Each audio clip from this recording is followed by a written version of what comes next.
Hi mamas, welcome back to my channel. I'm going to be doing a cook with me today. I'm going to give you a meal that's going to last you for 2 to 3 days, maybe even more. So come cook with me. My job is to somehow make them curious enough or persuade them by hook or crook to get more aware of themselves and where they came from.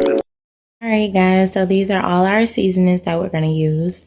Those are our 2 sugars in the back, our sour cream, our cheese is over there. We have salt, we have 2 cans of tomato paste, we have the beans.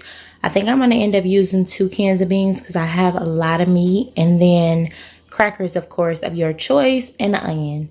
And you need the meat, of course.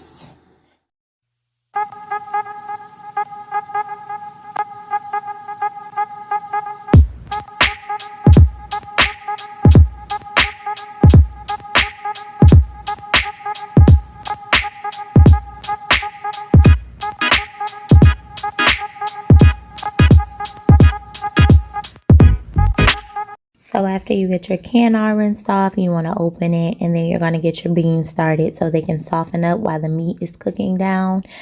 I usually like to do mine like this because I don't really like for the beans to be too hard before I even add the meat. So I usually let them saute on low for a little while.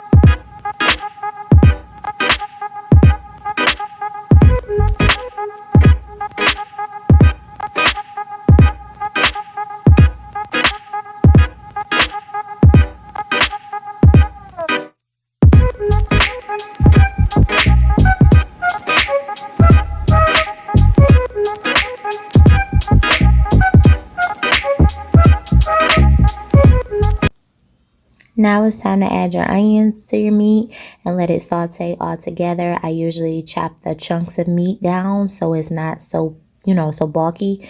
And then after that, I usually head over to seasoning once I know that everything is stirred up really good.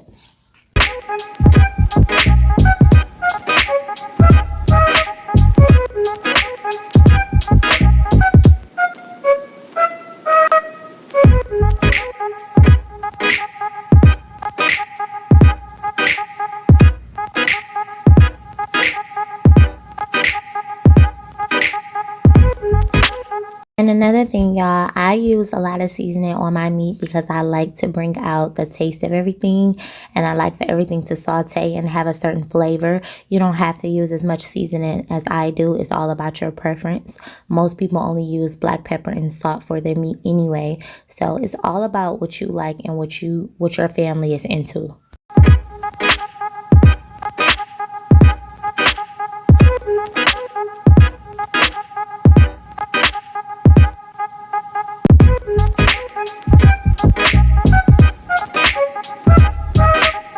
Going to head over to the sink, and we're going to just drain all of the oil and grease out of our meat.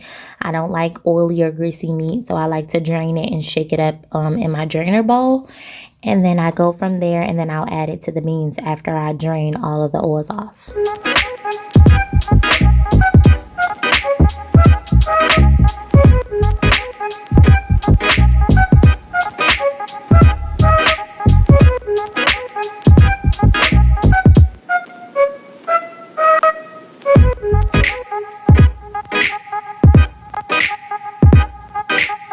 You get your meat in your pot with your beans, you want to stir it up really good just to make sure you don't need another can. In this instance, I needed another can, so I'm going to stir it up really good, and then the 2 cans of beans was enough for all of the meat I had.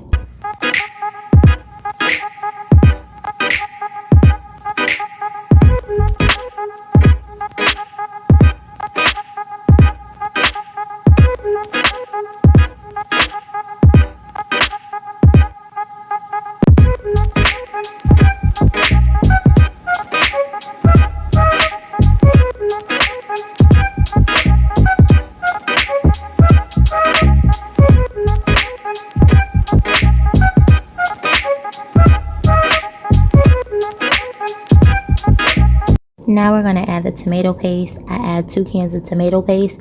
So in total with the 2 cans, I add 2 cans of water with each can. Well, if that makes sense, I add a total of 4 cans of water. I just fill up the little tomato paste can with water and pour 4 cups into the pot and stir it so we can get the consistency of chili.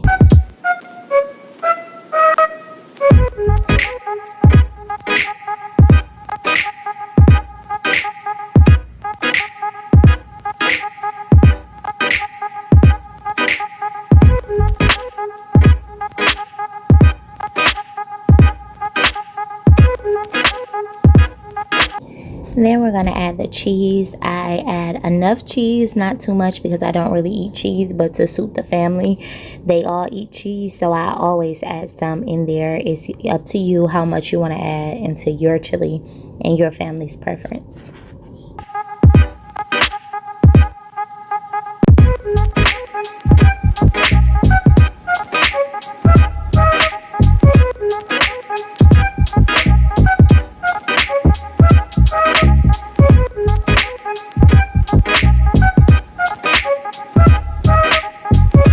So this is when I always know my chili is almost finished, when it's time to add the sugar.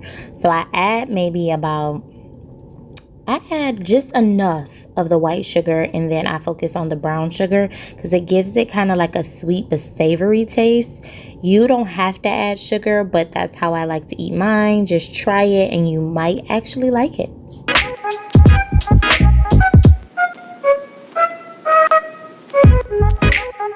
Now, it wouldn't be chili without sour cream, right? So we're going to add the sour cream here. I give it a nice, nice healthy swirl of it.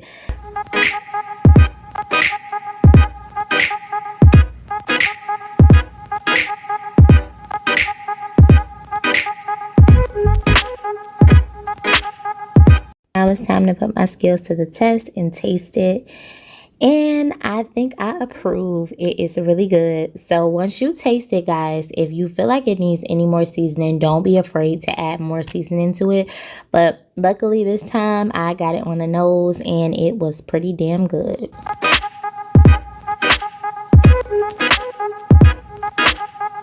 We're gonna let our chili simmer with the top on it and just let everything just simmer together. And while it's simmering, we're going to clean the kitchen because I like to clean before I eat, because I know once I eat, I don't want to clean no dishes. So what better time than right after you cook or as you're cooking to handle those dishes so you can feed your family and be done for the night. Alrighty, ladies, before I let you get out of here, I just wanted to give you guys a good meal during the quarantine that will last you for a couple of days so you don't have to cook every single day for your family and they're well fed. Alright, guys, I hope you really enjoyed this cook with me. I hope you like, comment, subscribe. Let me know what you think. Let me know if you're going to try this recipe. See you guys in the next one.